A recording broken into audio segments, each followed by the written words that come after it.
Amerika Serikat belum berhenti memberikan sanksi terhadap rival-rival mereka. Tepat pada Rabu 12 Juni 2024, AS memberlakukan sanksi baru terhadap lebih dari 300 individu dan perusahaan yang dituding membantu Rusia dalam perang mereka melawan Ukraina. Ratusan individu dan perusahaan ini tersebar di berbagai negara, yakni Cina, Afrika Selatan, Uni Emirat Arab, dan Turki. We're imposing around 300 new sanctions and entity list additions of specific companies or individuals.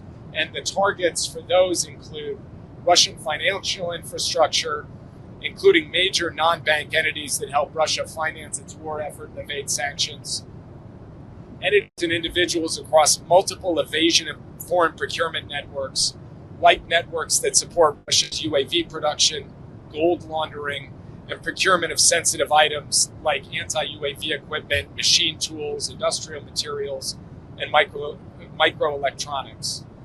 The foreign targets include more than 24 PRC entities and individuals, and additional targets across multiple other third countries in multiple regions in East Asia, the Middle East, Europe, Africa, Central Asia, and the Caribbean.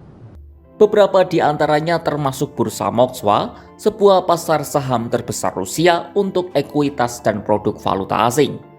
Lalu perusahaan Red Coast Metal Trading yang berkantor pusat di Uni Emirat Arab, serta dua perusahaan besar Cina yakni Hangzhou Cheming Intelligent Technology dan Shandong Aure Laser Technology.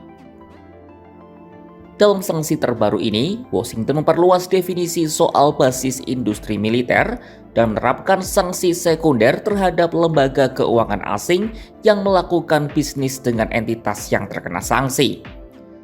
Secara terpisah, Departemen Perdagangan Amerika Serikat juga memasukkan 8 alamat di Hong Kong dalam daftar hitam sebagai upaya mengganggu perusahaan cangkang yang diyakini mengalihkan semikonduktor ke Rusia. Menteri Keuangan Amerika Serikat Janet Yellen menjelaskan, tindakan itu dilakukan untuk membatasi gerak Rusia dalam memperoleh material dan peralatan yang dibutuhkan untuk mempertahankan perang. Material ini mencakup teknologi, alutsista, perangkat lunak, serta layanan teknologi informasi. Adapun pengumuman sanksi terbaru ini bertepatan dengan kedatangan Presiden Amerika Serikat Joe Biden di Italia dalam rangka mengikuti KTT G7. KTT itu diperkirakan akan fokus membahas soal dukungan bagi Ukraina serta mewujudkan gencatan senjata di Gaza.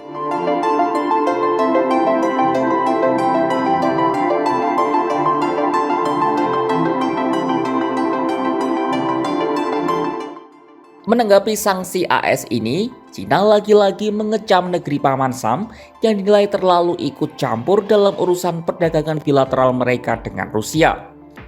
Lewat juru bicara Kementerian Luar Negeri mereka Lin Jiang, pada Kamis 13 Juni 2024, Cina menegaskan hubungan perdagangan antara Cina dan Rusia tidak boleh diganggu-gugat. Lin juga menyebut berbagai sanksi yang diberikan Washington telah melemahkan kedaulatan dan keamanan negara-negara di seluruh dunia serta menimbulkan tragedi kemanusiaan.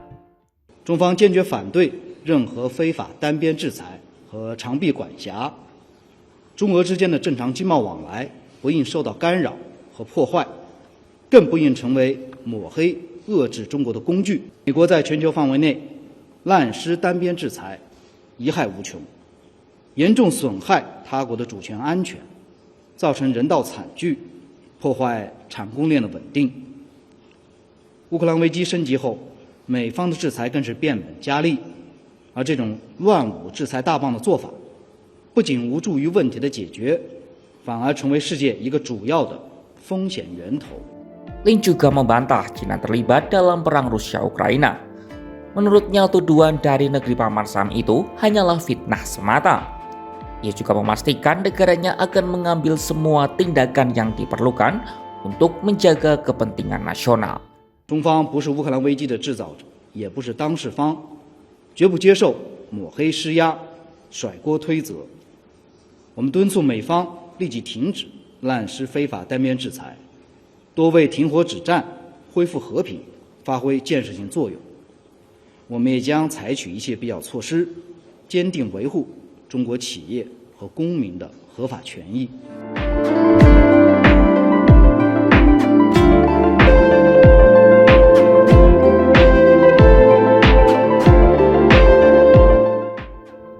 Kalau Cina sekadar mengecam langkah AS, Rusia merespon sanksi AS dengan lebih ekstrim.